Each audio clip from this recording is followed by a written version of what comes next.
it is time. This is what the Shark Cycle presentation is all about. These are modified competitors, true blue. They come from short tracks, and they've come here to give you their best. It is my honor to present the voice of the Modified Racing Series, to present the starting lineup from 26th to first position. All right, thank you very much, Ben Dodge. Starting in the 26th position is a newcomer to the series, races out of Ashby, Massachusetts. He is driving car number 87, the Greenville Motorsports Modified, David Bitondo. In the 25th starting spot, this gentleman was an outstanding driver in late models at the High Banks of Monadnock. He'll set behind the wheel of the Fenton Family Ford dealership, number 77. The Townsend family owns the automobile from Richmond, New Hampshire. Give Matt Mead a nice round of applause. In the 24th starting spot, it'll be car number 79, the Dunleavy Tire and Truck Repair sponsored automobile for Preston, Connecticut driver Max Zackham. In the 23rd starting position, this talent comes from Northport, New York. He's been a big supporter in 2013. Setting behind the wheel of the Troyer chassis number 19, would you welcome David Schneider? Starting in the 22nd position, it'll be car 1 New Hampshire, veteran campaigner, two-time series winner out of Swansea, New Hampshire in the Hamshaw Lumber car. It's Rob Goodenough. Starting back in the 21st starting position, he's won here at Stafford. He's a graduate from the SK Light division. He drives the Victory Bar and Grill machine. I've nicknamed him the real deal. Ladies and gentlemen, the black number 9 from Millis, Massachusetts, Tommy Barrett Jr. Starting in the 20th position, it'll be veteran driver Todd Owen out of Somers, Connecticut. He's driving Jack Bateman's number 17 Jack's Racing Engine sponsored mod. In the 19th starting position, another graduate from the SK Lights here at Stafford. He'll drive the Backeye Construction number 52. Ladies and gentlemen, from Lebanon, Connecticut, in the orange 52 car is Mark Backeye. Starting in the 18th position, it'll be the two-time series champion out of Lisbon, Connecticut. He's driving the Dolly Collision and custom-sponsored number 5 Connecticut. Please welcome Chris Pasteryak. 17th starter in the grid. He too raced in pro stocks, and he raced in weekly competition here at Stafford. From Portland, Connecticut, driving car number 34, it is David Etheridge. Starting in the 16th position, recently won his first ever Valenti Modified Racing Series win at Thompson, Connecticut Speedway. He is a veteran modified campaigner. He's driving the Alloy Wheels sponsored number 99. Please welcome Canton, Massachusetts driver Richard Savory. 15th starter in the grid, the man that runs up front in the point standings. We saw him on the podium already tonight from Huntington Valley, Pennsylvania. He'll drive the Monk's Hand Cleaner, Gary Cazella, number 25. Ladies and gentlemen, Rowan Pennick. Starting 14th on the grid's a second-generation driver from Madison, Connecticut, a two-time series winner. He's driving the black number 0 car. Please welcome Mike Holdridge. 13th starter in the field. He'll set behind the wheel of the car that won the championship 1 year ago. John McKennedy usually sets behind the wheel, but tonight he's looking racy. From Preston, Connecticut, the Spafco number 21 for the talented Kenny Berry. 12th on the grid will be car number 13. Young charger with this series in the LG Restaurant Supply sponsored modified for Stephen Massey of Bellingham, Massachusetts. 11th starter in the field. He runs up front in the point standings on the NASCAR Wheel and Modified Tour. He runs up front in the point standings in the SK Modifieds here at Stafford. Ladies and gentlemen, the kid with a big smile and a ton of talent will start 11th on the grid. From Berlin, Connecticut, car number 31 for Ryan Preece. Finish correction starting in the 10th spot. It'll be car number 58. That's the Riverhead Industries Supply sponsored car for Eric Goodale of Wading River, New York. In the 9th starting spot, it'll be the man that sets behind the wheel of car number 2. They call him the Matador. He too is a graduate of the SK Modifieds from Manchester, Connecticut. Would you welcome Jeff Malave? Starting in the 8th spot, it'll be car number 15. Veteran racer out of Lisbon, Connecticut, driving the Dolly Collision and custom number 15. It's Charlie Pasteryak. In the 7th starting spot, this gentleman is also a big factor in the point run on down. From Tynesboro, Massachusetts, he drives a Stewart's Automotive Machine. Ladies and gentlemen, the color purple and yellow is the colors on car number 85 for Louis Michaelides. Starting in the 6th spot, returning to modified racing this year with the Valenti Modified Racing Series after several years' absence. He's a former NASCAR wheel and modified competitor. We welcome back this year the driver of car number 45 from Brewster, Massachusetts, Dan Meservey Jr. In the 5th starting spot, this gentleman turned some heads in qualifying.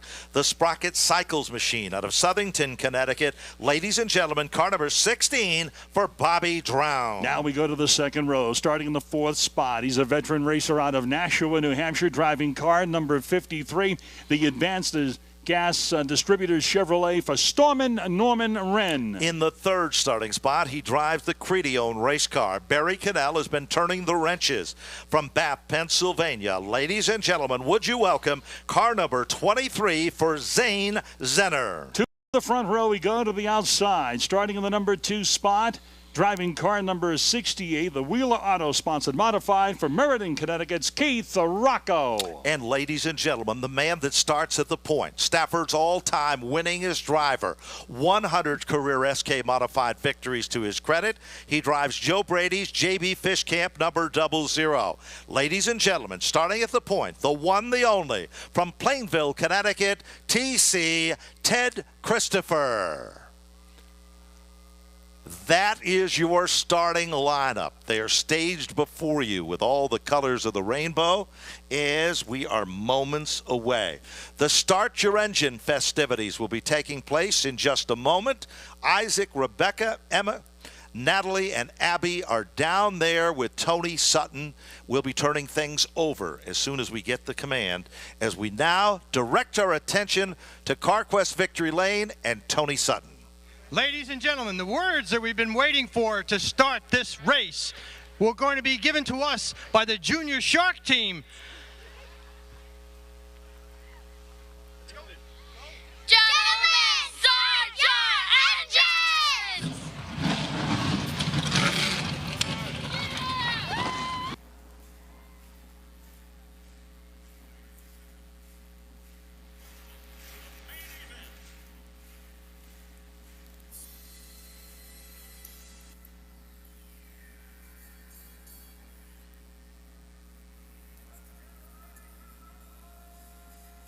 It's showtime here at Jackaroot Stafford Motor Speedway. Bob Charland and Shark Cycle are the big sponsors for tonight's presentation. Bob will move to the starter's stand. Lovely Virginia Tibbetts will be there with him. This is what we've come to see. We've witnessed incredible competition from the SK Modifieds, the SK Lights, the late models, the limited late models, and the Dare Stock division. But now it's time for tonight's big dance. Covering the action down in turn number 3, he'll carry the competition down the back straightaway, is the gentleman that was the big-time announcer from the Battle of the Beach from Daytona International Speedway. He is the voice of New Hampshire International Speedway as well, Joe Koss. You're going to be taking a look at him, Joe, for the very first time ever as they head down the backstretch. Well, it's going to be a pretty wild vantage point at midway way up to the scaffolding over here in turn 3, and it's a vantage point that'll bring a unique perspective to the call of tonight's event. They'll make their way down the backstretch into turn number 3. Remember the SK Modified feature earlier in the night? It's where Woody Pitcat made all the magic happen, and I think we're going to see some more magic on this end of the speedway as well. It'll be a very exciting place to be on this end of the speedway as I call the action tonight from turn 3. The gentleman that's covering the action down on pit road, it's a combination effort tonight, Mr. Jim Wayne and Tony Sutton. Tony, your final thoughts before we go green. Well, one thing that's really interesting is this rule that they have. You can't change tires down here unless you have a flat tire. But the rule book says you can move the tires from the front axle to the drive axle. I've never seen that done before, but it's in the rule book. Maybe it'll come to play tonight. I don't know. We'll wait and see. John Spence has been the legendary voice that has announced almost each and every one of the Modified Racing Series events. Tonight, the front row, John, we've got two of Stafford's best, Ted Christopher and Keith Rocco. they're going to be starting in the front row. But you've got some big dogs starting in the middle and the back of the pack. Louis Michelidis is back there. Charlie Pastriak, we don't see much of him, but boy, he was impressive in the qualifying heat. Eric Goodale, Steve Massey, Ryan Preece. It's going to be a good one. Richard Savory's back there, Rowan Pennick. These are the guys that sit atop the point standings coming in here in their quest for the championship and that big $10,000 check in November. Scott Tapley is the man that keeps the playing field fair on the Modified Racing Series. He's caught some of the competitors, well, being a little bit, well, looking for the racer's edge, we'll call it.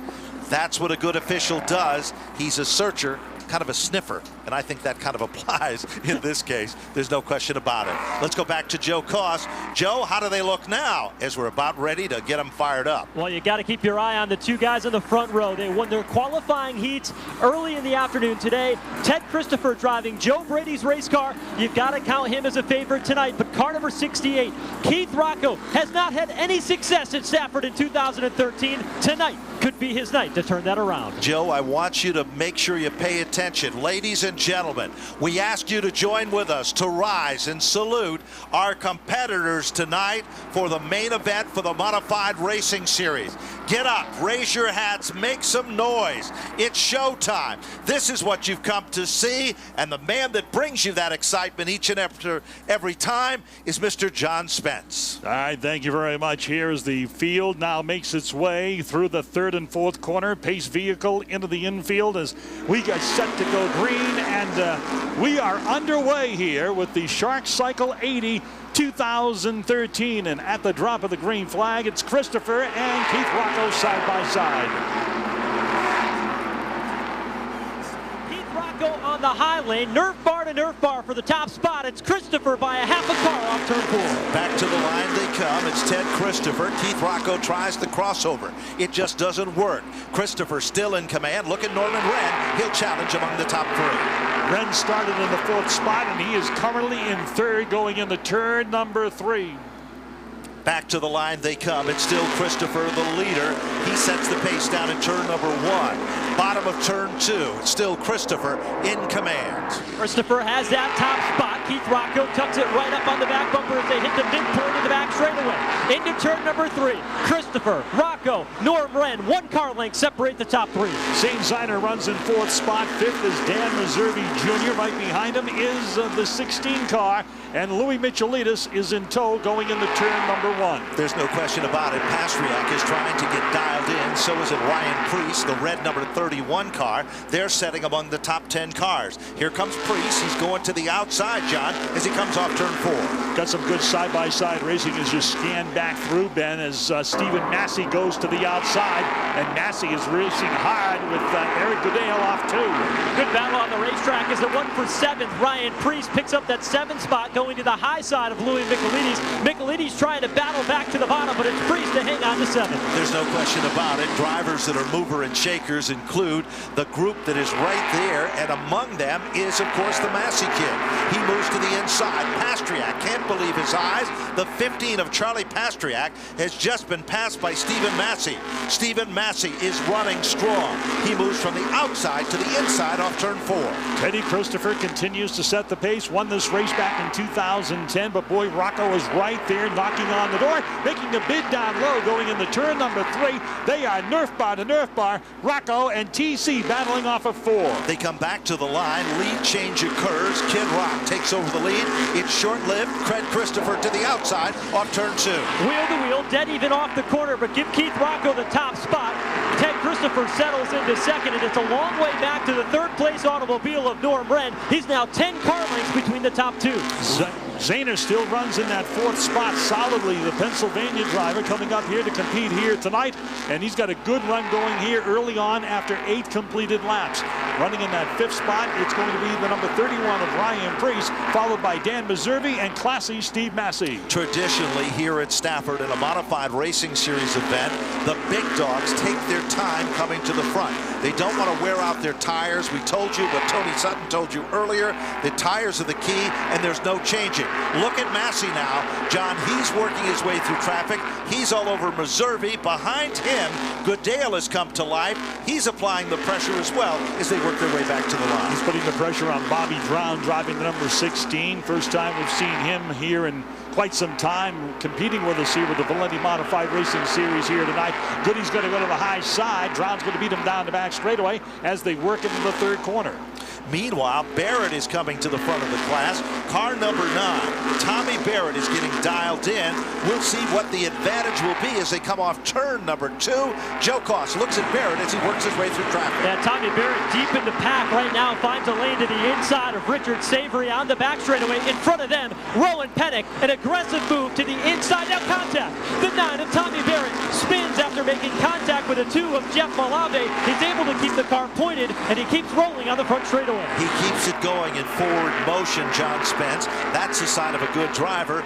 Meanwhile, back up to the front of the field, we've got another battle going on. Look at Massey, John, as he muscles his way down underneath the Meserve car. What a nice move by Stephen Massey as he works his way to the front. But boy, there's a lot of asphalt to cover between Teddy Christopher and Norman Wren as these two are checking out into another zone here off of turn number 4. Well, there's no question about it. A little further back, Pasternak is trying to make his presence known as well. Meanwhile, the number 2 is also coming to the front, and we haven't talked much at all about Richard Savory with car number 99. Savory goes to the outside of Pasternak. Yeah, he'll pick up another spot over Pasternak. Trying to follow him through to the outside lane is Dave Etheridge in the 34. Yellow and black automobiles, they work off turn number 4, but Pasternak has the spot. Front row. Yes, Pasternak, both father and son combination. They're running in a pack all of their own now as they head off into down the back straightaway. Another good battle is going on. Meanwhile, Kenny Berry's coming on strong. He certainly is, and so is Ryan Priest as he comes up behind Norm Wren, working into turn number 1. Priest closes on the number 53 car on the back straightaway. Though, look at the 00 all over Keith Rocco as they work off turn number 4. Well, we've seen these two competitors do it in the SKs, but we haven't seen them do it in the modified racing series like this. They head for Joe Koss off turn 2. Christopher on the back bumper of Keith Rocco, half a car length separating the race leaders on the back straightaway. Into turn number 3 they go. It's Christopher just to follow in the tire tracks of Keith Rocco. Off the turn, they come back to the line. Well, all that's been happening. John, look at Ryan Priest. He is all over the number 53 car as he continues to work his way to the inside. No, it just doesn't happen now. Here comes Massey. He's come to life as well. We've got Christopher going to the bottom of Rocco with one of his patented moves in turn number 3, and TC takes the top spot as they come down the front straightaway and complete lap number 19. Off that second turn, Joe Koss picks him up down the back straightaway. Christopher now with 2 car lengths over the second place car of Keith Rocco. Look a little bit further back. Right now, here comes Ryan Priest. Swings to the inside of Norman Wren. That allows Steve Massey to close in as well. Certainly does, and you can see that Priest is really up on his game here tonight with this number 31 car. That is a legendary race car. It came from Bowman Gray. It was bought by the Moniz family to compete here in the Modified Racing Series, and it's only been out a couple of times. John, let's tell them a little history about that car. Well, that car, as you said, I think you covered it well, Ben. It's got a lot of history down south, and Ryan's trying to make it historical here in the north, and he has done well with the car. Last time out, they had a mechanical problem. There he goes to Wren.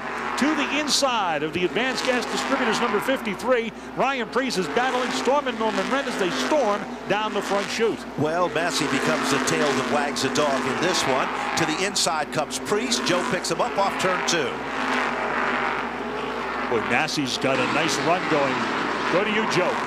Massey holds on to that 4th spot. Wren back to 5th as they come back turnless front straightaway. You know, Stephen Massey's had one of those years that has been loaded with highs and been loaded with tremendous lows. Massey is a real racer. You know, we talk so much about Tommy Barrett that sometimes we forget that we've got other talent there, and it's Massey. It's trouble on the front straightaway. The 52 of Mark Bacai came off turn number 4 and plowed it into the front stretch retaining wall, and his car has come to rest about 100 feet shy of the start-finish line. We are 23 laps into this Shark Cycle 80-lap event. What we've seen so far is simply this. It is Keith Rocco, who started in the outside row, took over the lead, and then we saw Teddy Christopher with a bold move to the outside, teaching him a lesson. getting the job done. In addition to that, we've seen Ryan Preece coming to the front of the field. Preece started the event in the 11th spot and has worked his way up to the 3rd position. Then car number 13 for Massey started 12th. He's also coming to the front of the field as well. You know, John, let's talk a little bit about Joe Brady, the man that owns the 00. Legendary guy. As car owners, he ranks right up there with individuals like the famous Lenny Bowler, like other great individuals in this sport that we've seen so many times before. And tonight, Joe Brady's race car is looking stronger than ever. Last time at Thompson, it was the end of a spark plug wire that cost them to be dropped out of the event. A lot of people thought it was the engine. It wasn't. It was something as simple as that. Michaelides is on pit road, John, and that's not a good sign. He's in the point hunt, car number 85. And so is Chris Pastriak in the 5 Connecticut. The 0 car, Mike Holdridge, is in there. So is Tommy Barrett in car number 9. That was a tough break for Barrett over in the corner. He rubbed tires with Malave. The car loosened up. The back end came around on car number 9, forcing him down onto the inside of the number 4 corner, and to the rear he had to go. So it'll be interesting to see just what he can do with car number 9. We don't see the traditional tire swap yet because it is only 22 laps completed. You'll find that a little bit later on in this event. I think you will, definitely, for sure. Tony Sutton is covering the action down on pit road. Tony, you got any stories for us there? Well, the 85's got some damage around the right rear wheel opening, and they're working on Pastriak's car in order to get some adjustments done on both the stagger and it looked like the rear shocks they were working on. But he's still here. They're actually cleaning his windshield from material that was picked up off the racetrack. 85 pushes out, Pastriak pushes out. They're both out of the pit. Michaelides 3rd in the points right now. He slipped back to 3rd because Tommy Barrett slid up to the number 2 position in the point standings. So, and Pastriak's 5th in the point standings. So you had 2 of the top 5 in the pit area with some early problems here on the 22nd Look at the back eye machine. It's severely damaged on the right side of the race car itself. Kind of an interesting story there. He bought that car off racingjunk.com, which is one of the sponsors for the Modified Racing Series. He had plans of just running a few races, and he's had a lot of success with it. Speaking of success, Joe, I sent you to turn number 3 for punishment, but I think you're making me look bad because I think you like it over there. Well, one thing that I love about this vantage point up in the scaffolding in turn 3 is I could look down into the race car from that vantage point, a little bit of height right next to the speedway. And here's what I'm learning from that, Ben, is when you look down into the cockpit of Ryan Preece's race car, he is holding a very pretty wheel. He has already picked up several positions, right now being shown 4th on the racetrack. And as he cuts that car down to the left at the bottom of turn 3, it's nice and smooth, where guys like Chris Pastriak, who had to come in for service, he's really sawing on that wheel, and he doesn't have a race car that he's very happy with. That's something that I've been able to pick up, and that's something that you can't always see sitting up with you guys in the press box. There's no question about that. You know, you talk about the perfect line here at Stafford. No 2 turns are the same. There's a great old story about Mel Barlow when he purchased the dirt track and made it into asphalt. He wasn't, well, a civil engineer by any stretch of the imagination. When they came in and they surveyed the facility, he went out with a box of popcorn in his hand and he moved the stakes all around. His wife told me that story many, many years ago. And that is what made, that moving of the stakes has made no 2 turns the same here at Stafford, and it's brought some incredible competition. Let's go back down quickly to Tony Sutton. Mark, you all right? Yeah, I'm all right. Just obviously a real hard hit into the wall. What happened that caused you to go up into the wall? I don't know. Something in the right front let go, and it just took off up the track. Well, we can always fix the car as long as you're okay. Mark Buckeye out of the car, out of the ambulance, checked out okay. And now he's going to go over and look at exactly the extent of the damage on his car. Back upstairs. Well, Tommy Barrett's still down there on pit road, and they are looking over the engine area of car number 9. Max Zackham is also a few feet behind him, and he's been tied up down there for a little bit. You know, Max had a problem in his qualifying. Remember, he was very, very strong. All of a sudden, he was up among the top 3. Then the car completely slowed down. Then it seemed to come on strong. So it might be an ignition problem or something of that nature and type. Let's talk about a few other competitors before we go back to green that are essential in this one. Hats off to Meserve like days of old for doing a good job. Goodale started the season at the Battle of the Beach, which Joe Koss called the action from. Goodale was strong there, and he's been strong pretty much ever since. Joe, are you surprised that Goodale has been able to carry that momentum on throughout 2013? Well, this necessarily isn't Goodale's best racetrack here at Stafford, but he's been able to make it work. You know, he's had his ups and downs over the course of the season, and he started out extremely strong. He faltered a little bit in the middle of the season, but he's starting to gather it back in, which really makes sense because this tracks that we run at the beginning of the season for modified racing are also the tracks that they run at the end of the season. And I think Eric Goodale has really gotten those cars and that racetrack figured out. And he's done a pretty good job in that 58 car tonight as he's trying to make this Stafford Speedway feel a little bit more like home by getting some extra laps around the Speedway. You know, there was a time, John, that Kenny Berry was considered a guy that knew how to build race cars and knew how to set up race cars. But a lot of people question his ability as a driver. Then all of a sudden, like turning off a light switch or turning on a light switch, Kenny Berry became a factor. And I think he's showing that tonight. John McKennedy, I think, is one of the great talents of super modified and open wheel modified racing. He does not get the credit he so justly deserves, but I've seen him run that race car, and I have to tell you, I think Kenny Berry is doing a great job with it tonight as well. It's been a while. We have not seen Kenny behind the wheel, and it's great to see him back in there. They made the decision when John was going to go off of the Oswego Classic weekend to come out here tonight, and I didn't think the car would run. I was surprised. Surprised to see really Kenny strong. here. Really strong. Let's talk a little bit about Richard Savory. You know how people rely on other people as their coaches? Joey Carafas. There was a time in racing in the Northeast that Joey Carafas was a household word. He's a great guy, and he is definitely the coach in this one. Who are the big movers and the shakers? Ryan Preece started 11th. He's now 4th. The 13 of Massey started 12th. He's now 5th. And then, of course, Rowan Pennick started 11th. Well, he's moved back a bit. He's 15th.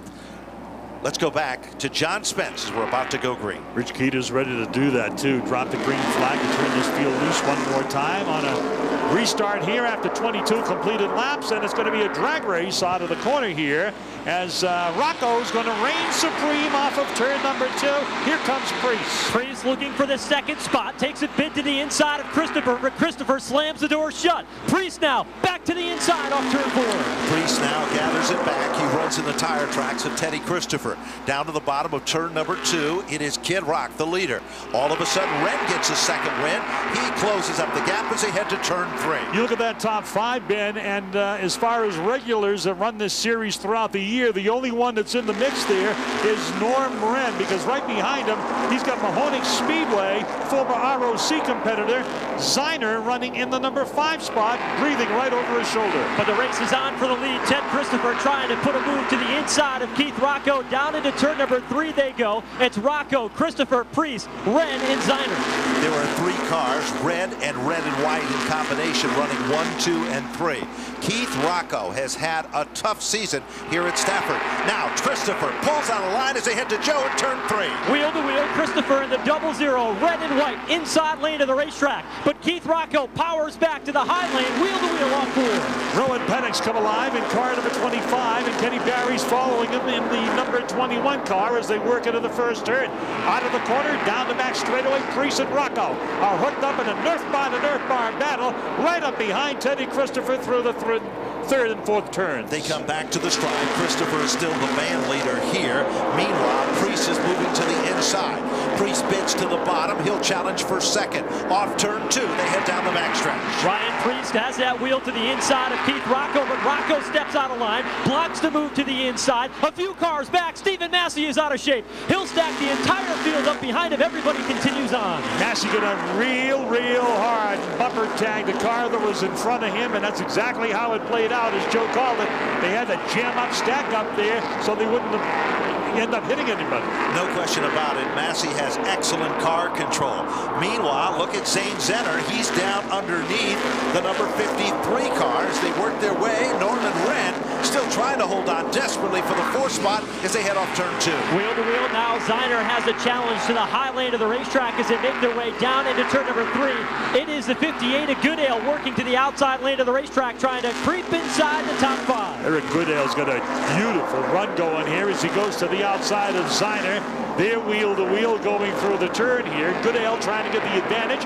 He's on it hard off of turn number 2. Ziner fights back on the inside. Massey's right up behind the both of them, watching it all as they come off turn number 4. Massey recovered quickly from that little slip up. He's a huge factor here as he's working the outside lane. Massey is going to the front of the field off turn 2. Massey looks high, now falls back in line behind Ziner. Opens it up to the outside. The two come together. Meanwhile, battle for second. Ryan Priest finding room to the inside of Rocco. They come off turn number 4 like two bulls in a china closet, as meanwhile it is Rocco that's still set in second. Priest still setting in the 3rd spot. 4th is still Brand, and 5th is Goodale with car number 58. Kenny Barry stays right tight, ready going into turn number 3 behind Stephen Massey and Jeff Malave. Wow, we go into the wall. One in front of the CarQuest Motorsports sign over in the corner. Tommy Barrett gets collected, and we go yellow here on lap number 32. Well, Joe Koss is down there where the action is. Joe, can you tell us more? We have fire. Well, it got chaotic at the entrance of the back straightaway. 3 cars came piling in. Tommy Barrett, one of them, and now one car smoldering down here in turn 3 beneath the CarQuest Motorsports sign. And our safety crews will scramble out to the scene, but it got wild deep in the pack. A couple of cars came together, and then it was on from there at the entrance of turn 3. Well, that is the Todd Owen machine that went up in smoke and hit at a ton. Todd Owen has had an absolute awful season on the Modified Racing Series. This guy is so talented. He's such a good driver, but they've had no luck at all. Mechanical problems. They had problems with the heads on the engine leaking, forcing him to be out of the competition on several occasions. They just haven't been able to get that engine program working. Tonight, it looked like it was working, and this is home turf for Todd Owen, and he usually runs so strong. Look at Louis Michaelides, John. He is back down on pit road. That is the 2nd time in, and so is in Pastriak, Chris Pastriak in car 5. Dan Reservi's also out there, and Tommy Barrett, who was involved over in that corner through no fault of his own, is also on pit road, and they're looking the number 9 car over. Well, let's set the field for you. We are on lap number 32 of 80. Leader is car number 00. Joe Brady owns the automobile. The driver is Ted Christopher. 2nd position, Keith Rocco, car number 88. 3rd position, Ryan Priest, car number 31. In the 4th position, it is the number 53 machine. That, of course, is Norm Wren. Position number 5 is Eric Goodale. 6th spot is Zenner. 7th spot is the number 13 car of Massey. 8th spot is the number 21 machine of Kenny Barry. And in the 9th position, currently, it looks to be behind him, the 9th place car looks to be the number 2 of Malave, and rounding out the top 10 looks to be Rowan Pennick with car number 25. Just out of the top 10 is Richard Savory. John, are you surprised at all that Rowan Pennick hasn't moved further forward, or even a Richard Savory in this event this early in the event? The strategy for these races are a lot different than the Wheel and Modified Tour. They really are, and sometimes it backfires if you hang back there, and we've seen that happen. Caution period's not coming when guys are sitting there thinking that, you know, we may see a yellow flag here at some point in time, and it don't happen. I don't know if that's really the case here. One thing that I am picking up on here, as the cars come down the front straightaway, out of the top 6 positions, as we run right now under caution, there's only one car in the top 6 that has won this year. That's correct. That's Keith Rocco. That is right, and that win took place, of course, at the New London Waterford Speed Bowl. It was just a few weeks back. Tommy Barrett's night is not a good one so far, but I have seen many, many Modified Race Series events, and I have seen Barrett come from the dusk to head to the winner's circle on many an occasion. We're back to John Spence as they head off turn number 4. And they're going to go around one more time, is the word from Rich Keeter on the flag stand as the speedway stays under yellow. And we've got some movement here. What do you got, Ben? We sure do. The movers and shakers in this event. Ryan Priest started 11th. He is now 3rd. And then it is Goodale, started in the 10th spot, up to 5th. 13 of Massey started 12th, now setting in 7th. The 21 of Barry started 13th and up to 8th. Joe, they head towards you in turn number 3. And here's how they'll restart. Ted Christopher will have the inside lane with Keith Rocco on his right hip. Inside row number 2, Ryan Priest and Norm Wren as they roll past me in turn 3. Get ready, it's showtime. 32 up on the board. Here's John Spence as he brings them off turn number 4. And Rich Peters sends them on their way down the front straightaway. Priest is going to go to the inside here. Rocco's going to set up shop as he goes up the hill through the first and second turn. Priest right underneath on the outside. It'll be Rocco going after Christopher, and a good run going into turn number 3. They are side by side and wheel to wheel. They come together like two cymbals in an orchestra. This time it is Keith Rocco to take over the number 1 spot. Meanwhile, Christopher drops back to second off 2.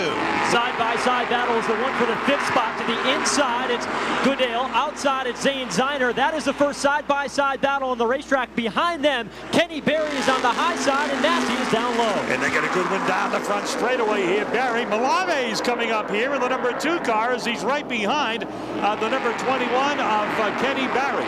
Meanwhile, in front of Barry, side-by-side racing action, Stephen Massey and Ziner going nerf bar to nerf bar off of turn 4 bend. Massey does a great job making his presence known on the inside. The tail that wags a dog suddenly becomes Barry with car number 21. Off turn 2, lead is pretty much the same. Yeah, it's Keith Rocco who's got the advantage. Ted Christopher is there. Ryan Priest running 3rd, and Norton Wren chasing them down in 4th. Well, you mentioned Rowan Pennant. Was I surprised? No. I think he is calculating this right.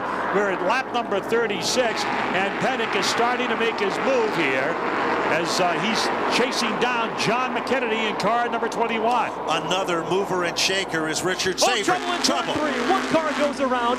A couple of cars come together. The 79 of Max Zackham is involved as well. It's the 19 of Snyder who spun around on the inside lane of the racetrack. Zackham, with nowhere to go, piled in beneath the sprint sign, and that'll bring out another caution here.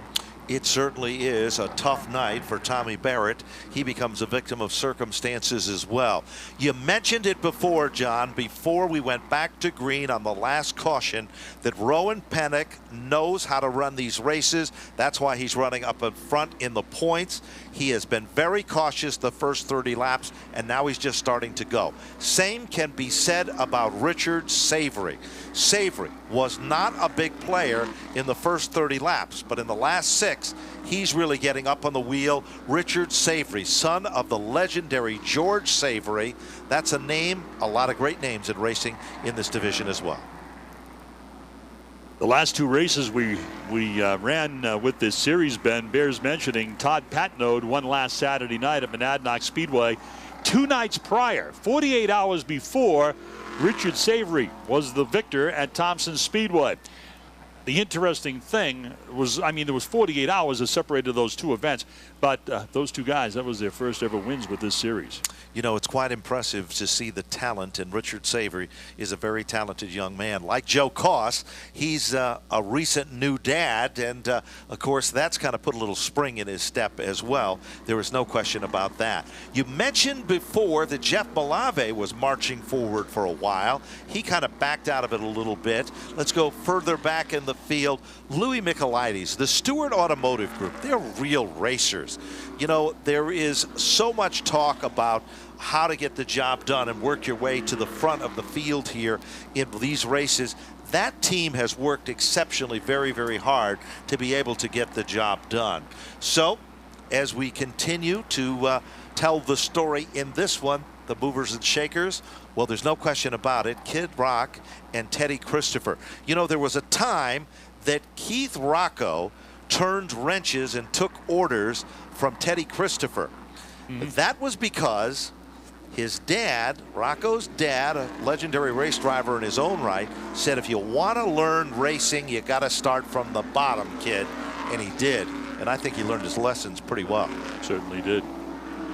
Norm Wren continues to impress as he is the only regular competitor with this series running in the top 5. He's got visitors with him there. You know, and we should mention that David Bergman, the son of the racing legend Carl Bugsy Stevens, he is the crew chief on that race car. Joe, how do they look as you look at them before they go to green? Well, last time around, Keith Rocco took the lead by going around the outside, and that's where Ted Christopher has them lined up. They'll rev the engine one more time as they come to the green flag. Off turn number 4, get ready, pedal to the metal. Green, green, green. There's John Spence, and they're racing. And Rocco's going to take him down into turn number 1 here as he drops it down low. Priest looks to the inside of TC Wren, and here comes Massey. Massey's going to be strong on the outside here and challenge Norman Wren for the number 4 spot. Look at how quick he's going through the corners. Stephen Massey's on a mission. He sure is. I like that kid, and I think he's got a ton of talent. He works his way to the outside. Ryan Priest, they say he's the hottest driver. Let's see what will happen in turn 3. Massey in the 4th spot, right behind Ryan Priest. Bid for the lead. Ted Christopher swings it down to the inside of Keith Rocco. Wheel to wheel for the top spot. They come off turn number 4. They are side by side and wheel to wheel. Christopher, bottom shot move. Rocco slams the door. There's no room in the end this time. Back off turn 2. I tell you, Massey's got something here for the front, and if he's smart, he'll stay right there and let it all come to him. He's right up behind Priest, pressuring Ryan down the front straightaway. Wren has still got a top 5 run going. There's no question about it. This is a great run for Wren. He is very, very strong here tonight. Massey is all over the talents of Ryan Priest. This time they come back to the line. Half of the event is history. The second half is where the action is. Down the front straightaway, Christopher continues to pester the race leader Rocco. Looks to the inside through the apex of 1 and 2. Kid Rock beats him off of turn number 2. Down the back straightaway to you, Joe. And it cost Ted Christopher because it put Ryan Priest right to his back bumper, and now he begins to challenge for second. There's no question about it. The heat is on, and Priest is all over the Ted Christopher machine. Now Ryan Priest goes to the outside. It doesn't work. Here comes Massey again as they head for 3. Goodale still running solid. He's in 6th spot. 7th is Kenny Barry in Dad's number 21 car. And behind him is Ziner in the 23. Oh, we got trouble. We got a loose tire. Pay attention in the first corner. We got a tire coming to you as they roll down through the turn. Zackham was involved, collected out here. And it was Rowan Pennick that threw the rubber. The point leader, Rowan Pennick, lost the tire. And Chris Pastriak tried to pull off the timely move of the event, locked up the car, but the tire was directly in front of him. Louis Michaelides was involved in that mix-up as well, and the Dunleavy number 79 became a victim of circumstances. You see how quickly it all can change. There's no question about that. Rowan Pennick was using all the right ingredients to make the story one of success tonight. And all of a sudden, a tire or maybe a rim or maybe a hub broke on that race car. We're not sure, but Rowan Pennick is being checked over as we speak. A wild ride for Pennick down the front straightaway. Louis Michaelides is down on pit road. We're looking at our replay. And yes, all of a sudden, something broke in the left rear. And when it did, the Pennick car went spinning like a top, and it became a 3-wheel car. Let's go down and see if Tony Sutton was able to see anything from his vantage point on pit road. Well, I was watching out as they entered into the turn, but I didn't see what happened. The Zero car has done what I mentioned earlier. They took the steer axle tire on the right side and put it to the rear, and the drive axle tire on the front. I thought this was something that would not happen, but it's happening right now. The drivers change it over because they don't like the way the car is handled. We'll get more information on the crash later down the front straightaway in just a moment. Well, you know, from our vantage point, we're taking a look at the monitor, and this is what it appears. As you look at the left rear of the number 25 car, not only did the wheel come off, the complete hub assembly and brakes came off.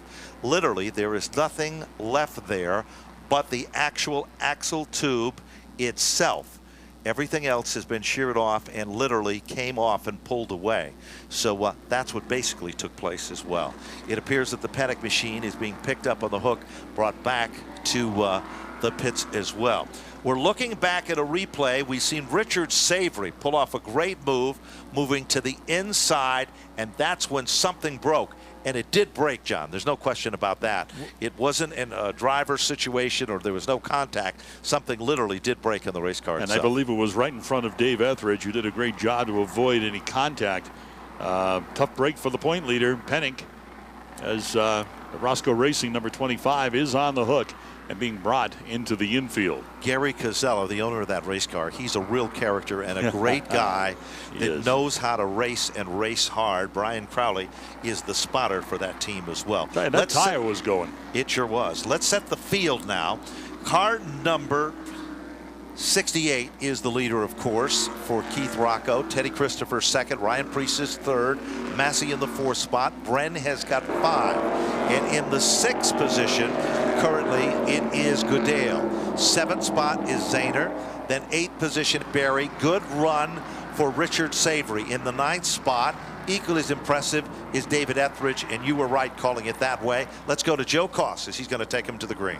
Well, keeping an eye on Stephen Massey in that black number 13. He's been very impressive down at this end of the racetrack in the high lane, and that's where he'll line up for this restart in the 4th position. Off the turn they come, back to the line.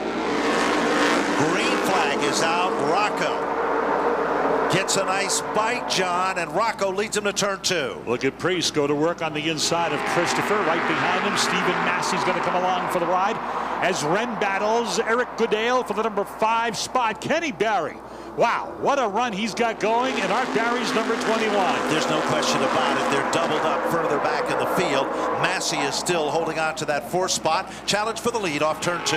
It's Ted Christopher again working to the inside of Keith Rocco. They touch on the back straightaway. Rocco hangs on to the spot. 2 car lengths now separate 1st and 2nd, and Ryan Preece on the attack of Christopher. They come off turn number 4. Everybody in formation doubled up except for the leader. Good racing wherever you look back in the field. All of a sudden, Zane Zenner comes back to life. Here comes David Etheridge. There's a surprise. Absolutely, right there with Barry, with Savory over his right rear as they go through the 3rd and 4th corner. That previous lap, Massey made wall contact out here, sending up a spray of sparks, but he kept on trucking it down into turn number 1. He's still solidly in 3rd spot. He's got the 3rd spot behind Ted Christopher now, and Ryan Preece is shuffled back to 4th. Here comes Massey drawing right to the back bumper of Christopher off turn 4. There's no question about it that Massey is hungry for a victory here at Stafford. He is all over the back bumper of Ted Christopher. That's the challenge. They come off the turn, single file. Christopher's going to make a bid for it at turn 3. Joe Brady's 00 dips to the bottom as they go through the 3rd corner here. We knew we were going to get a show between the 2 cars that started in the front row. Christopher and Rocco, and Stephen Massey's right there in car number 13. But Massey gets a little bit loose off turn number 2 and allows the top 2 to get away. Rocco on the high lane of the racetrack, dead even at turn number 3. 68 high side, 00 Christopher bottom, still side by side. They come off turn number 4. They are dead even at the line. Christopher muscling his way to the bottom. Off turn number 2, John, it looks like Rocco is back in command. He certainly is. He has a slight advantage going down the back straightaway and drops it down low, going through 3 and 4. Scanning back here, I'm watching John McKennedy again. Kenny Barry all over the back end of Eric Goodale going into turn number 1 here as he continues to pester from the 21 car. And the 21 car of Barry is getting faster and faster. This time a peek to the outside in turn number 3. Now crosses over and looks to the bottom on the exit of 4. There's no question about it. There's good racing right through the field in this one. Richard Savory's trying to get up and on top of the wheel and back to the front in this one. Massey has now become a contender, setting in the 3rd spot. He reels in on Christopher, gives him a smooch off turn number 4. John Massey is looking to get to the lead. He certainly is. 50 laps have been completed as Goodenough slows over in turn number 3. Previous lap check, 21 of the 26 starters were still competing in this 80-lap event as Rocco continues now to set the pace. Off turn number 4, Kid Rock is still the leader. Nobody pulling out a line this time. 51 laps and counting. Look a little further back in the field, Joe, and you'll see that Kenny Barry is really applying a lot of pressure to Goodale. Yeah, Goodale got a good run that time off turn number 2, though, and is able to fend off the challenge for the moment. Then it's the Barry car. Then it's Dave Etheridge who's working his way through the field. Good to see Etheridge run as well as he is. And then all of a sudden, Barrett comes out of nowhere. Tommy Barrett comes out of nowhere to become a factor. We've got a car around to the bottom of turn number 4. So the caution comes out. It looks to be the 0 car, I believe, for the Holdridge camp that has brought out the caution. We are on lap number 51. Heading down on pit road, Tommy Barrett comes in again. Now, Barrett was up among the top 8 positions. Malave is in, and there's our buddy Louie back down on pit road. He has spent a lot of time there. These cautions might have worked to his advantage as well. Good enough. No luck at all continuing there for that camp with the 1 New Hampshire. Let's go and check in with Joe Koss and see what he says as he is looking at it from a completely different perspective in turn 3. Well, it seemed like Holdridge just got a little bit crossed up that time off turn number 4, and he'll have to bring that car back down the pit lane. Meserve will come down the pit lane as well, as is Max Zachem. So an opportunity here with still a little less than halfway to go to get some more service on these race cars, and a great opportunity to catch up with our pit road reporters. Let's go back down to Tony Sutton. Meserve is in the pits as well. Well, Jeff Malave is doing exactly what I said I didn't think anyone would do, changing from drive tires to steer tire on the right-hand side, trying to get a little bit better grip on this car. And I guess the strategy is that the difference in the wear between the front and the rear allows them to pick up a little bit better handling as the track gets really, really sticky by switching from the drive to the steer and the steer to the drive. Malave's down and out. 51 laps show up on the big board. Let's set the field for you. Keith Rocco is your leader. Ted Christopher is second. Great run for Massey, setting in the 3rd spot. 4th position is currently held down by Ryan Preece. Then Brent is in the 6th spot. Zenner is in the 7th spot. 8th is Goodale. 9th is Berry. Great run for Etheridge in 10th. Just out of the top 10 is Richard Savory, followed by Chris Pastriak and Charlie Pastriak. Then it is the Drowning Machine in the next position there, just out of the top 10. Any surprises so far, John Spence, as we're on lap 51? Probably. Well, you know what? I'm focusing on the number 9 car. Watching that operation down there right now. They have been hovering over the car for quite some time once again, and we have not seen the traditional tire change, or at least I haven't picked up on it yet, where they would flip the right rear with the right front. You're looking underneath the car. You can see someone's got a flashlight trained underneath there. So there's something definitely amiss on car number 9, as Tommy Barrett's been battling the situation all night long. He sure has, and we are about ready to go back to green in just a moment here. Let's go back down to Joe Koss. Well, I'll tell you that 23 car of Zane Ziner has done a very good job today, competing up against a group of guys that have been able to run here on a regular basis. Ted Christopher, Keith Rocco, Ryan Preece, all those guys run here regularly. But Zane Ziner, he doesn't have a lot of experience here, but he's doing a great job at that 6th spot. That's a great point, too. I'm impressed. Yep. Heck of a job. Barry Cannell knows how to create the magic. Barrett is back out, but they're going to go to green before he catches the field. We are back and racing, and Christopher. Oh, trouble down the front straightaway. We've got a mad scramble as we've got 2 cars that spun to the inside. Yeah, Holdridge and Jeff Malave. Yep. Malave spun further to the bottom of the racetrack, and Holdridge was the car that brought out the last caution. So he gets a double play on that one. 51 laps of the 80 laps are now complete. Well, Ben, I'll tell you, I think I saw what happened from my vantage point over here in turn number 3. The 21 car of Kenny Berry did not come up to speed on the restart, and it stacked the cars about 10 rows back behind him up, and that's what caused the 2 of Malave and the 0 of Mike Holdridge to stack up. They got on the binders, but it was too little too late, and then they went sliding through the infield grass. System. The car's been running hot, so they're trying to open up some of the front to get a little bit more air around the radiator and make sure there's nothing that's obstructing the airflow over the cooling system. But that's why they were taking so long, because they wanted to make sure that the car didn't overheat. So we are on lap number 51. There is no cars on pit road. All of a sudden, car number 79 comes in. Max Zacham's had a real tough night. Yeah. There's no question about that. No, he's coming off a good run last Saturday night at Monadnock Speedway up in New Hampshire. But yes, it definitely has been a tough outing for the Preston, Connecticut driver. Those of you that follow this series closely, I want to remind you we'll be back here 2 weeks from tonight. September 13th, we return here to the Stafford Motor Speedway.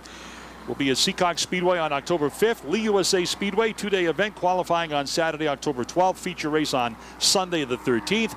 And we'll be part of the Thompson Speedway World Series of Speedway Racing once again in the fall. And that'll be on Saturday, October 19th at the Big T. That's the remaining schedule for the Valenti Modified Racing Series. Well, the field is still under yellow. The safety services crew checks out the racing surface. Remember, we're going to do this all over again, not next Friday night, but a week from Friday. And we've seen some incredible competition. There is no question about that. 80 laps is the difference. 51 are complete. This is the Shark Cycle special presentation. Keith Rocco and Ted Christopher. No one is more intense with battling with them than the men in the second row, and that is Stephen Massey and the number 31 machine of Ryan Preece. Now, for Ryan Preece, this is the Kathy Muniz-owned race car. He drives for them at Thompson in the Sunoco Modifieds. So this is something different for him to set behind the wheel of this race car. And as we said before, they purchased the car. It ran at Bowman Gray at in the competition there, and they only ran it one other time to my knowledge, and it was here at Stafford in the first race here at Stafford this season for the MRS series. Lights are off from Whelen Engineering on the pace car. They head towards Joe Koss in turn 3. Side lane this time is going to be Keith Rocco. The outside will be Ted Christopher. Stephen Massey has advanced to position this time, and that number 13 will restart to the inside of Ryan Preece as they get set to go back to the green on lap 51. All righty, thank you, Joe. As Keeter looks out toward turn number 4, here they come. Green flag is back over the speedway. Back to racing we go. Off into turn number 1. We got a good battle for the lead right at the drop of the green flag, as you would expect. Good race out of the corner as they come down the back straightaway to you, Joe Koss. Oh, here comes Ted Christopher, midway down the backstretch, looks to the inside of Keith Rocco. Wheel to wheel they go. They're side by side for third as well, right behind him. Good close battle for the lead here. Nerf bar to Nerf bar going into turn number 1. Oh, we got Rocco in trouble. Contact was made. TC continues on, and Stephen Massey breaks through the pack, sitting atop the field. Wow, how quickly it all changed and involved as cars continue to pull away rather slowly. And Keith Rocco's machine is still stranded, but now pulls away. And the final car to move away from the scene of the altercation looks to be the number 85 car. Chris Pastriak is down on pit road. Barrett's car is still on the racetrack as well. Let's see what's going to happen. Let's go down to Tony Sutton as they're coming in on pit road fast and furious. We're trying to set up to watch exactly what transpires here with tire switches going on in a 5 car. The 45, more adjustments on that car. The 16, more adjustments on that car. Waiting to see if either of the 2 cars that were involved in that incident come down pit road. And we're heading down toward the end where the 00 is pitted. So Ted Christopher comes down on pit road. We're going to be watching this.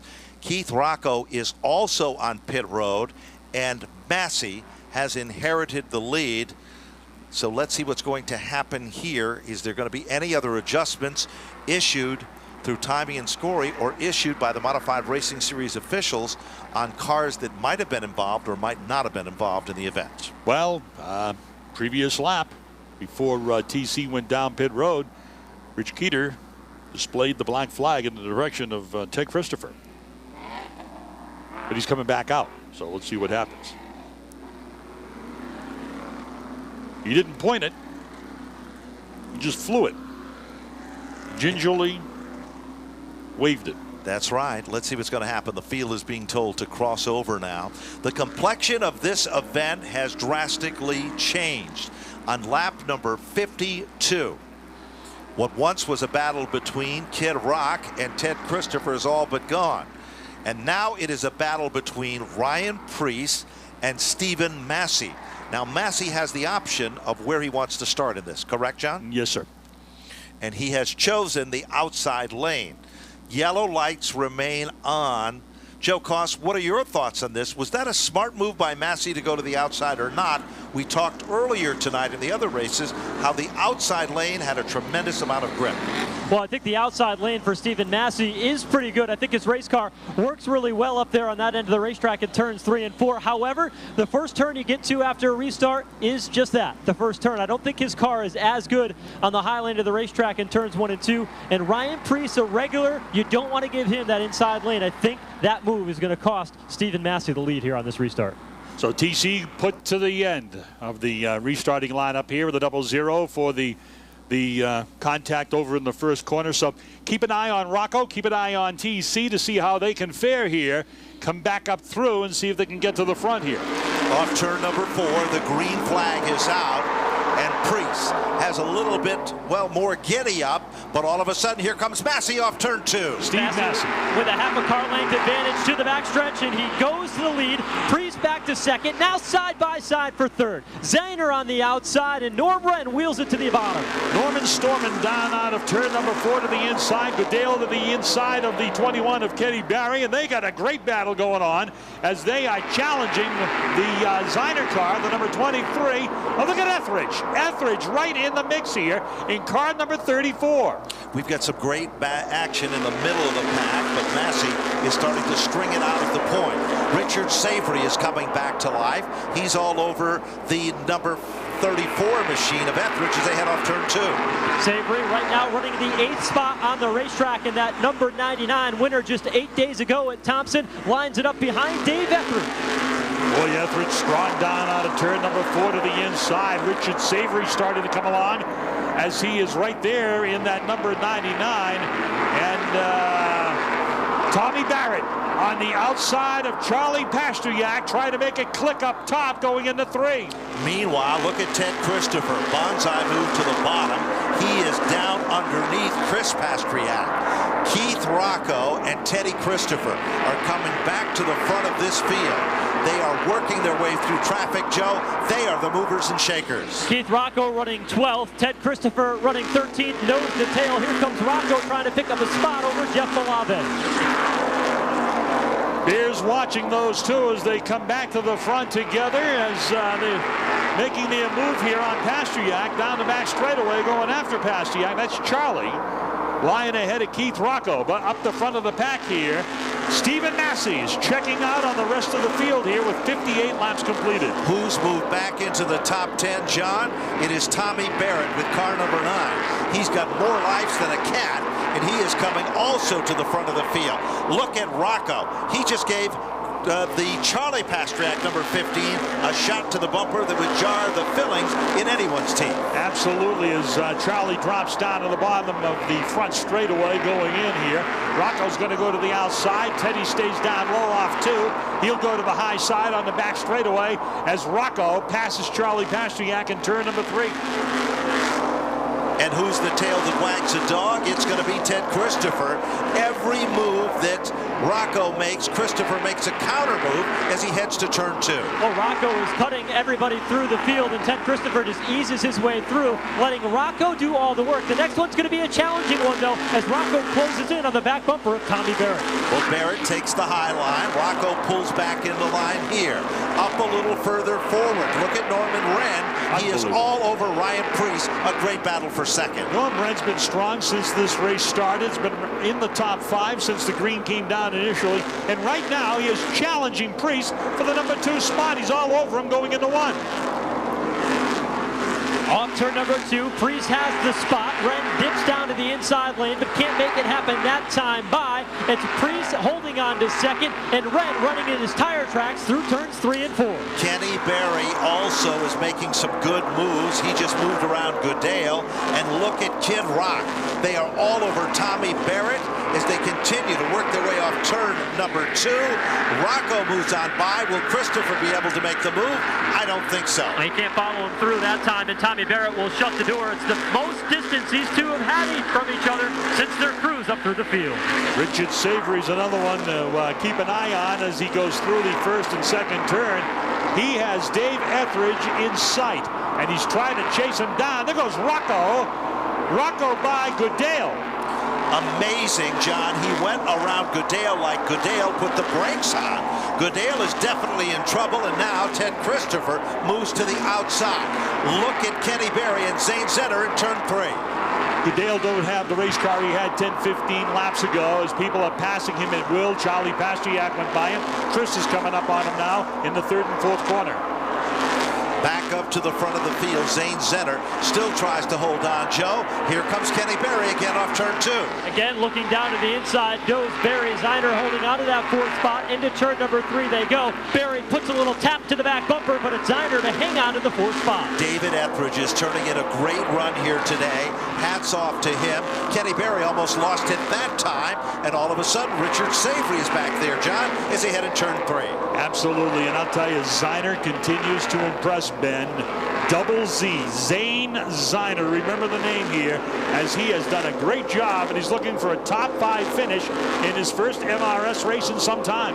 He sure has. He's doing a great job. Barry Cannell creates the magic. Look at Kenny Berry down to the inside towards Joe Koss. It was a perfect crossover move that Berry used to get down to the inside. He'll sweep to the bottom of Ziner and pick up the fourth spot, but closing in is Etheridge. Boy, Dave Etheridge has got to be pleased with car number 34 here tonight. Very, very strong, as is Massey, who is checked out. He's in another zip code here, and he's going to get the 10 to go sign from Rich Keeter on the flag stand. 10 to go for Stephen Massey. Meanwhile, David Etheridge is still muscling his way all over the back bumper of the Zahner machine. All of a sudden, look at Kid Rock. Keith Rocco has left Ted Christopher behind, Joe, and he's working over Richard Savory. The battle right in front of him is Savory. It goes to the bottom of Dave Etheridge, and Keith Rocco tries to fill the hole. Massey victorious at Beach Ridge Motor Speedway this summer back in August. He won the opener at Waterford back in April. And he's right now trying to nail down his 3rd win of the 2013 campaign. He's on his way. There is less than 9 circuits to go. All of a sudden, Barrett is starting to back up just a bit. Meanwhile, look back towards the front of the field as once again, it looked like for a while that Rocco was going to be able to move in on Savory, but he was just able to shake him off, Joe, down in turn 3. Yeah, Savory has got a very good race car, and Rocco is starting to use his tires up, charging through the field. Savory right up behind Etheridge going into the corner. Caution is up. The caution is for car number 87, David Batondo, who spun on the inside of the back straightaway. He is able to pull back away under his own power. We are on lap number 72, and we have seen some incredible competition. Early in the event, we saw Kid Rock take the lead, Ted Christopher take it for a while, and then we saw Stephen Massey, the youngster, go out in front and literally start to pull away. Tommy Barrett is back down on pit road. He has had a roller coaster night. Let's set the field for you right now. Currently still in second is Ryan Priest with car number 31. Third is still Norman Wren. Fourth, a great run for Kenny Berry. 5th spot is Zenner. Then in the 6th spot, it is Etheridge. 7th spot is Savory. 8th position is Rocco. 9th is Teddy Christopher. And 10th is Charlie Pastriak. Just out of the top 10 is Chris Pastriak with car number 5. Let's go down on pit road and see if Tony Sutton has more.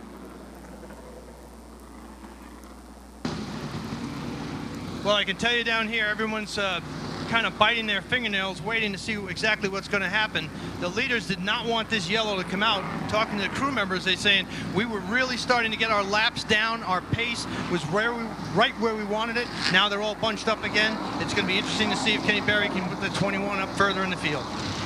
You know, it doesn't seem all that long ago, Ben, we were disturbing Tommy Barrett to put him on MRN radio in high school. That's right. And got cooperation from the school, Millis High School. He went off to college this past week.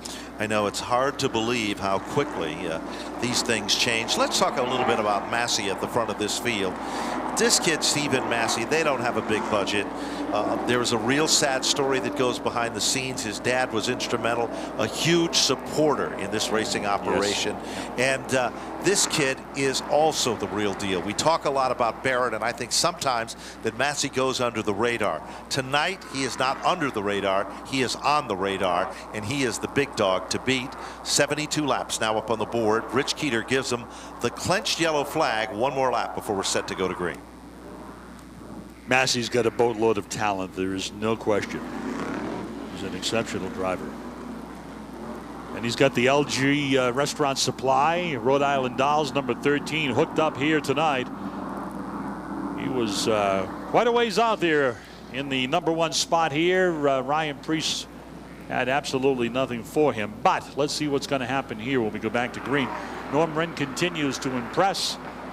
He in the number 53 car. He's been kind of an up and down season for Norm Wren, but tonight he's had a solid run, and he's been in the top 5 since the race started.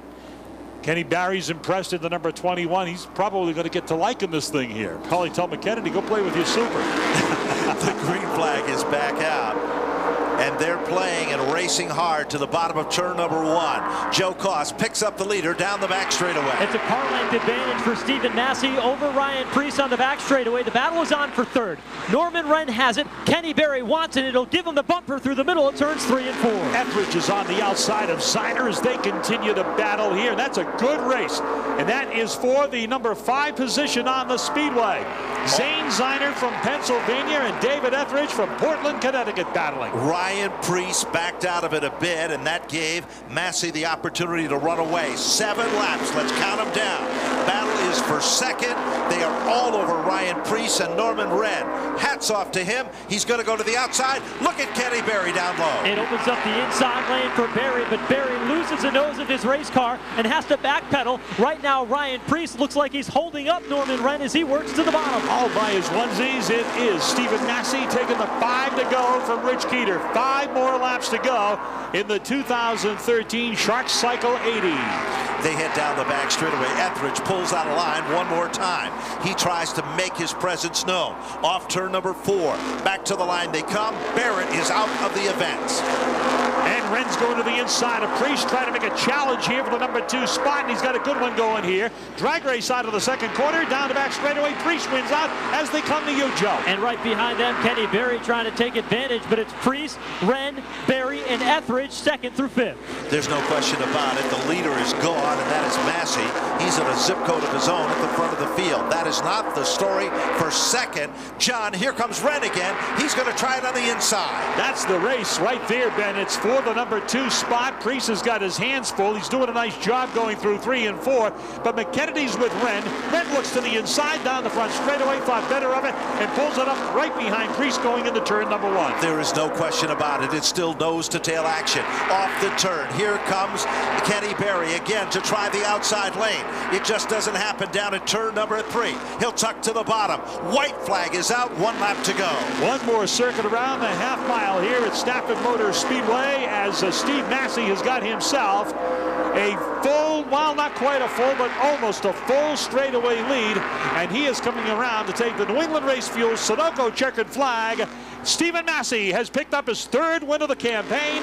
The rest of the field, Priest will go 2nd, Wren, followed by Barry, and the 34 of Dave Etheridge nailing down the 5th spot. Well, it was a battle of the fittest, and what an event. The Shark Cycle event will see the young and talented Stephen Massey will be taking the honors of being in CarQuest Victory Lane.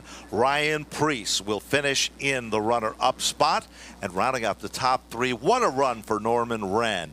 Rich Keeter is down from the starter's stand, and Stephen Massey, he is getting the checkers, and deservingly so. He'll take a parade lap and head to CarQuest Victory Lane with Tony Sutton. Let's go to Joe Koss for his final thoughts. Well, Stephen Massey certainly able to make it happen today. Was pretty quick throughout the day in practice, was smart in his qualifying heats, and played it exactly right. Inside, outside of the restarts, it really didn't matter. But Stephen Massey, the young kid, the small team, the guy that is working his way up through modified racing and making a name for himself, took a big stride tonight to take home a win at the half mile here at Stafford Motor Speedway. He's on his parade lap, and deservingly so. I've said it on many an occasion. I've watched this youngster come up from the SK Modifieds at the Thompson Speedway to make his presence known, and he has done it with class and finesse. He is a real racer, and a darn good one. Stephen Massey is the story of the little kid next door, believing in chasing a dream and making that dream come true here at the Stafford Motor Speedway.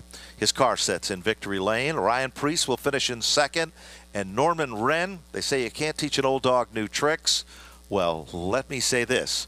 Norman Wren was stronger and better than ever. I want to thank John Spence for an amazing job, as always, allowing us to be a part of his team tonight. But right now, CarQuest Victory Lane is up and going, and the man that is going to be there to meet a very happy young man is Mr. Tony Sutton in CarQuest Victory Lane. Tony? Well, Steve Massey being congratulated by his crew members and some of the officials on the ground here as he takes off the safety equipment. The gloves come off, the belts, the Hans device, the helmet comes off, and he'll be coming out of the car right now. Ryan Preece coming over to offer congratulations as he's taking his time to get all the safety gear off. A lot of the gear that is there is definitely for a purpose to keep the driver safe, but sometimes it takes a bit to get it all off. Steve about to come out of the car.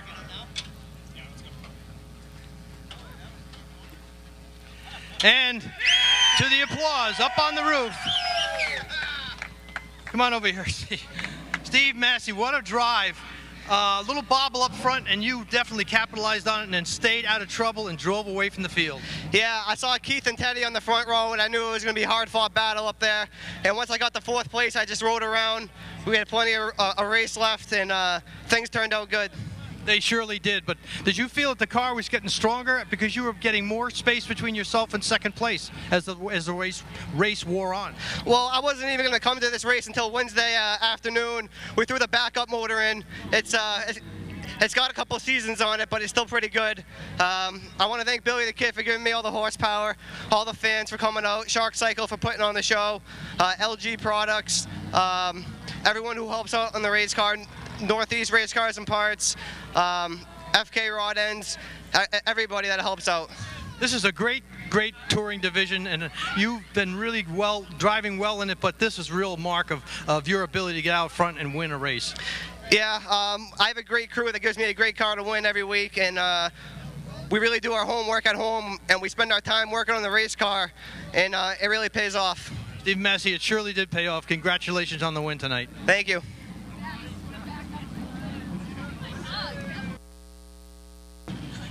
Let's see if we can get Ryan over here. I'm going right there. Ryan's not here. You're hiding on me. Well, you earned 2nd place. That was not a cakewalk by any means. You drove hard and then you stayed out of trouble, and no bumps and bruises on the car. No, it's awesome to finally finish a race here in this MRS series. You know, we got some work to do, but Mike, you know, 2nd place is pretty good. I'm happy with it. I'm especially happy that Stevie won. You know, if I couldn't win, I'd rather him win any day. And I got to thank Albert and Kathy for letting me drive this car, and 2nd place, solid finish, and you know, we can work on it from here. Well, I hope you got enough notes, because you only got 2 weeks before you guys are back here. And if you picked up enough notes from what happened tonight, I think you're going to be a guy to contend with when you come back. Well, when I was behind Stevie, I saw exactly where I need to be better, so I think we'll be all right. Well, there's always strategy. Norm, come on over here. Well, you were storming out there tonight, I'll tell you, and interesting race. It had a lot of dynamics as far as the yellow flags and so on and so forth. Did it give you cause for concern because a couple cars overheated, or you just take your time during the yellow flags and wait to get going again? My car was good on temperature all night, so I wasn't worried about that. Tell you the truth, on lap, I think it was 72, I did not want to see that caution come out. We were good, real good on the car. I thought I had something for Ryan. He's a good driver. It's nice to be able to run that close to someone and run clean.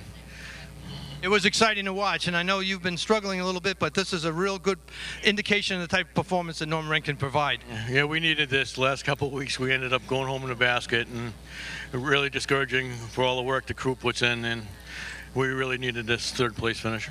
No basket tonight. Congratulations on 3rd place. Thank you. Well, the celebration still goes on down here with photos and everything else, and I know some fans are starting to leave, but we'll wrap it up here from down Victory Lane and throw it back upstairs for the closing thoughts.